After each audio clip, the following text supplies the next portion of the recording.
Hi, I'm Dr. Leonard Horowitz.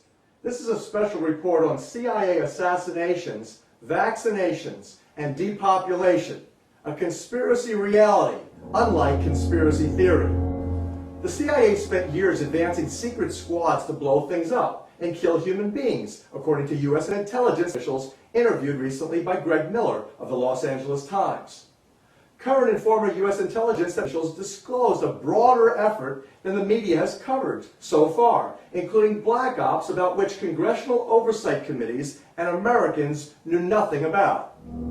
The broader dimensions of this program, Miller wrote, may account for why some lawmakers, particularly Republicans, have been critical of CIA Director Leon Panetta's decision last month to kill funding for the operation that trained America's deadliest assassins. Some House Democrats are calling for an investigation to help explain why top counterterrorism officials with close ties to Bush administration Vice President Dick Cheney saw a need for the CIA to develop its own elite paramilitary teams rather than relying on U.S. military special operations troops. In particular, officials said ambitions for the program expanded to include creating teams that were made up of not only CIA personnel, but counterparts from other countries, presumably Pakistan, and to be capable of not just killing high-value targets, but also executing raids and other operations to gather evidence and intelligence that might lead to CIA-trained holy war assassins, including Osama bin Laden. In 1986, William Casey, CIA chief under Reagan, approved a Pakistani intelligence proposal to recruit Islamic fundamentalists worldwide to conduct covert operations.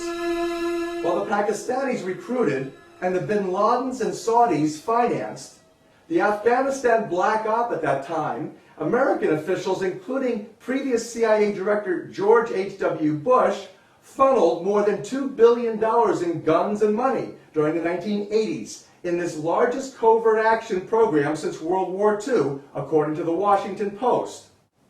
The CIA, often referred to as the company, maintained ties to wealthy Saudi financiers, including the bin Laden family, and Carlyle Group investors as well, Mohammed bin Laden and George H.W. Bush included. These were co-investors in the mega defense contractor, Carlyle, along with James Baker III, who oversaw the Florida vote recount in Bush Jr.'s specious 2000 election, and Donald Rumsfeld, defense secretary under Gerald Ford, and George W. Bush, whose connections to the global drug cartel include his launching of the drug company Gilead Sciences, the manufacturers of TAMIFLU. In November 2005, George W. Bush urged Congress to pass a $7.1 billion emergency funding package to prepare for the possible bird flu pandemic, of which $1 billion was solely dedicated to the purchase and distribution of TAMIFLU. Earlier in June 1996, Gilead launched its first commercial product, called Vistide, for the treatment of cytomegalovirus in AIDS patients. If you want to know where the herpes virus pandemic mostly comes from, think of contaminated vaccines spread for cancer business by the Carlyle CIA cartel. Cytomegalovirus is one of 3 herpes-type viruses, including herpes B, simian cytomegalo from monkeys used in vaccine development, and Epstein-Barr, another vaccination infection. Epstein-Barr virus, or EBV, is now known to cause AIDS-like immune deficiency and one of the 3 AIDS-linked cancers called lymphomas, which was first cultured from a Burkitt's lymphoma cell line from children in 1964 that can be traced to CIA-directed vaccine experiments conducted by the American Biological Weapons Lab called Lytton Bionetics. Bionetics operated in Maryland, Virginia, Eastern Zaire, and Northwest Uganda during the 1960s, beginning in 1962. The covert African operation was conducted under the supervision of Carlyle Group's Frank C. Carlucci. Carlucci has been a managing director of Carlyle since 1989 and the chairman since 1993. Carlucci became the point man for CIA-directed, quote, healthcare programs in various parts of Africa during the early 1960s. He became the deputy director of the CIA in 1978, Deputy Secretary of the Defense Department in 1980, and National Security Advisor during the Iran-Contra scandal. And Carlucci served as Chief Political Officer in the African Congo's American Embassy at the time Burkitt's lymphoma was discovered and distributed in this region of Africa by way of contaminated vaccines.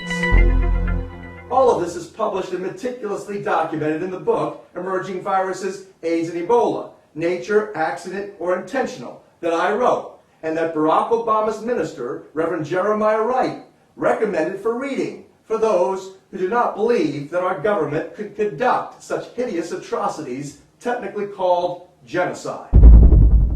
So CIA supervision and covert operations for private industrialists in this company linked to the global petrochemical pharmaceutical cartel are associated with some of the world's most hideous diseases: Burkitt's lymphoma, nasopharyngeal carcinoma, infectious mononucleosis, AIDS, and today the circulating swine flu and avian flu threats.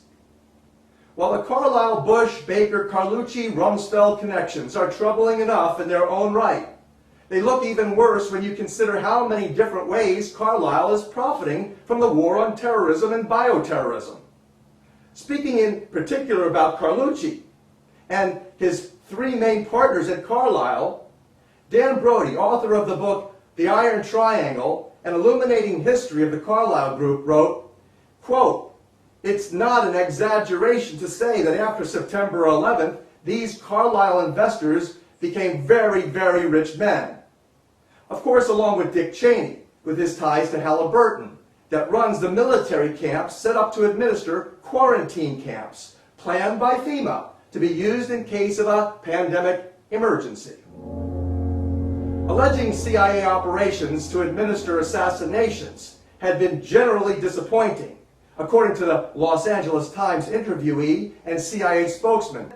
According, however, to past CIA Director William Colby, since the end of the Cold War, the primary function of the company has been to act as industrial espionage agents on behalf of multinational corporations, the largest financially engaged intimately with Carlyle.